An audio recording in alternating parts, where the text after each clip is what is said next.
Good morning friends, myself Patel Dixita from Ashwamik Vidyalay Killa Padi, and today we are discuss about standard 8 subject science chapter number 12 friction.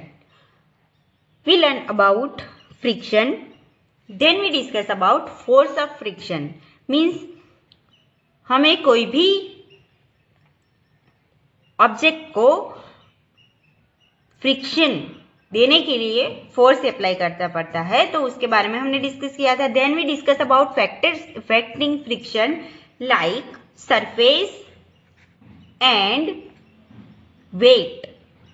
Okay, so हमने discuss किया था balance, spring balance के बारे में, and एक cell जिसे अलग अलग सरफेस पे मूवमेंट करने से कितना फ्रिक्शन होता है उसके बारे में हमने डिस्कस किया था. Then we learn about surface of irregularities and friction a necessary evil. Means हमें बहुत सारी जगह फ्रिक्शन नेसेसरी है जिसकी वजह से ही हम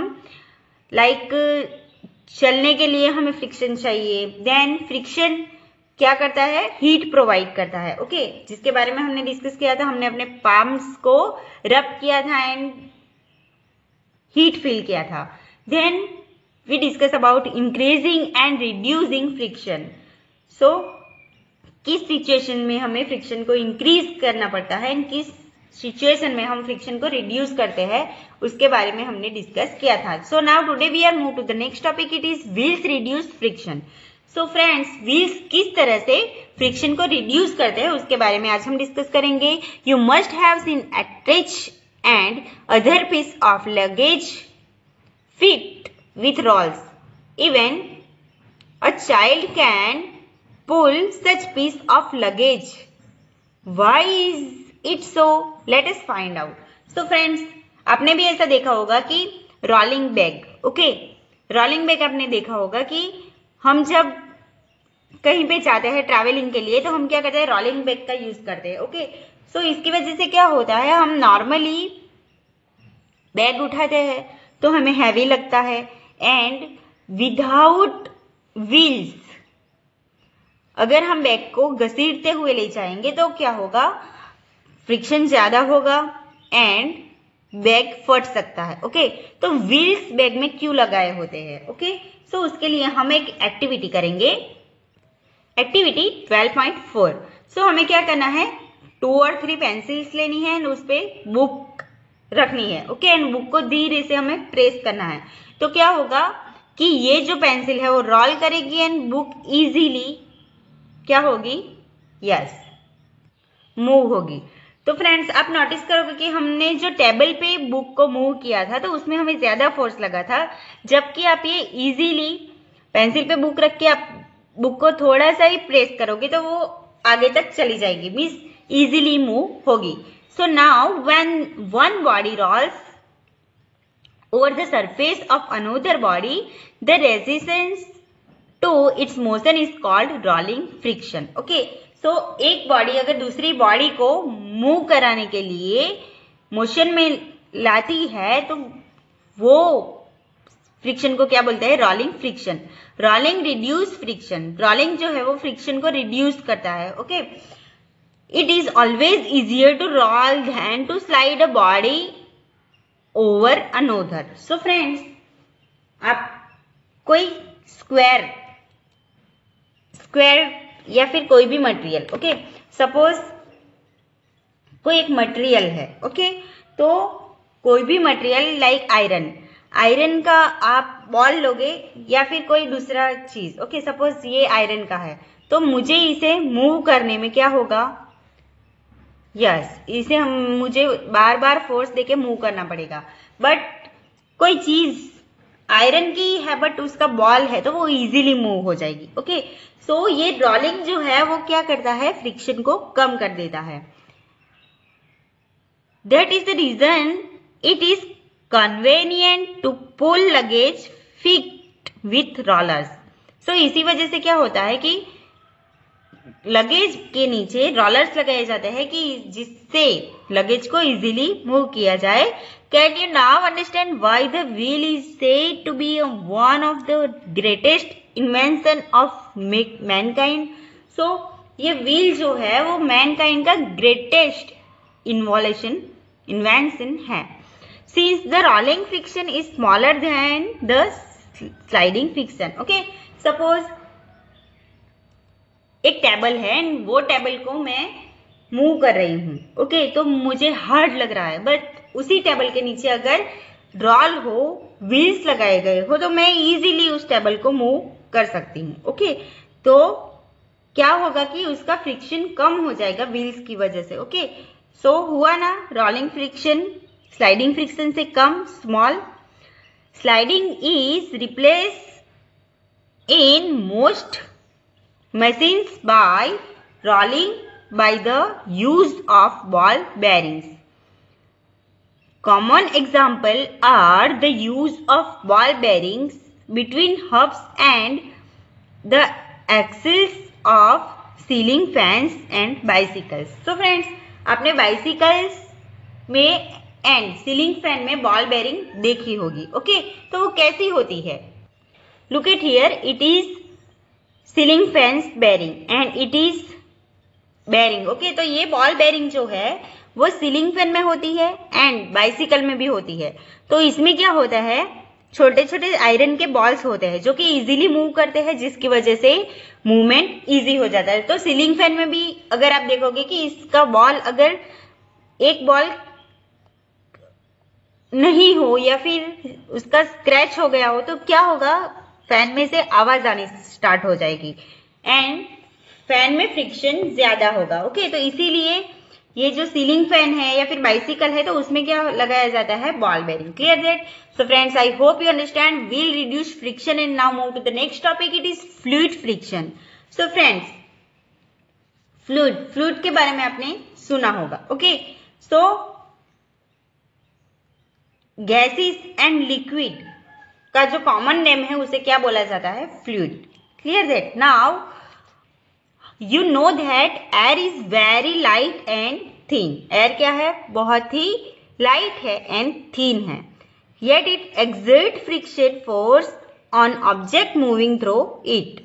सो आप कहीं भी पे बाइसिकल लेके जा रहे हो या फिर बाइक लेके जा रहे हो, तो आपने फील किया होगा कि जो विंड जो आता है, पवन आता है, तो उसके सामने अगर आपको मोशन करना हो, आपकी स्पीड जो है वो विंड के सामने हो, सामने की डायरेक्शन में हो, ऑपोजिट डायरेक्शन में हो, तो आप इजीली मूव नहीं कर सकते। ओके, मीन्स आपकी स्पीड कम हो जाएगी।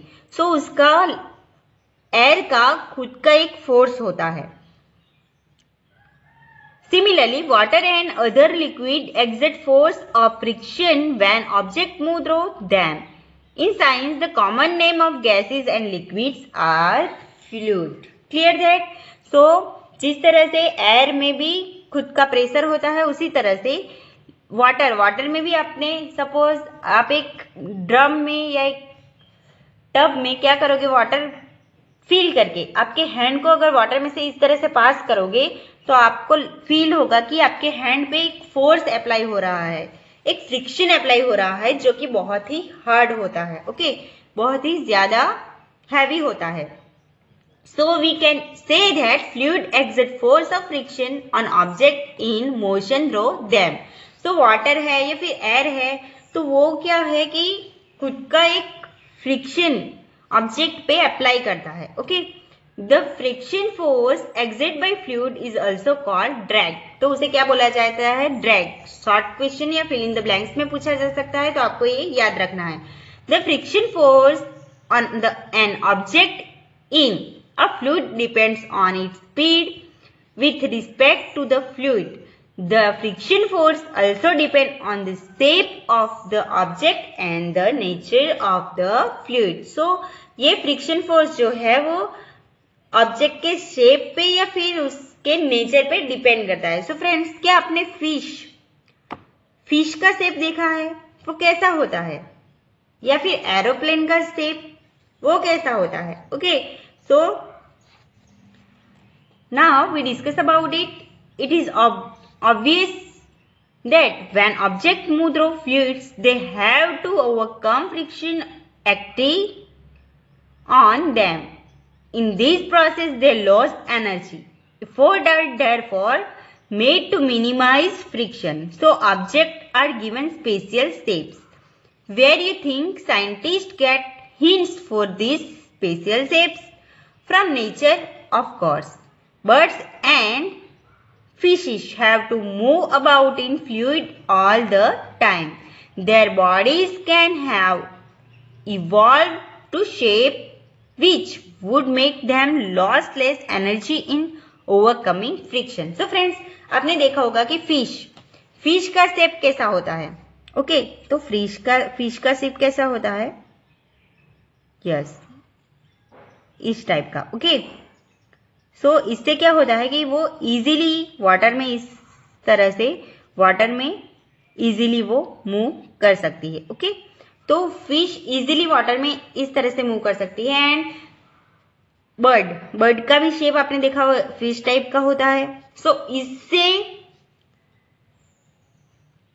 बर्ड एंड फिश के शेप पे से साइंटिस्ट ने भी एरोप्लेन का शेप किस टाइप का बनाया? बर्ड के टाइप का, जिससे कि वो इजीली एयर में यस मूवमेंट कर सके, मोशन कर सके.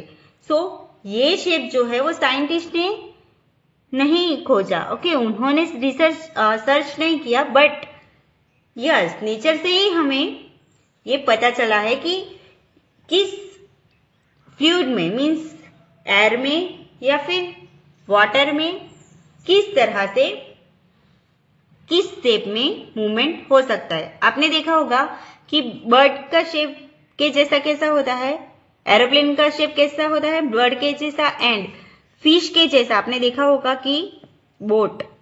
ओके, सो बोट का शेप आपने देखा होगा किस टाइप का होता है? फिशिस के जैसा. ओके, सपोज ये बोट है तो किसके जैसी होती है? फिशिस के जैसी. ओके, फिश के जैसा शेप होता है.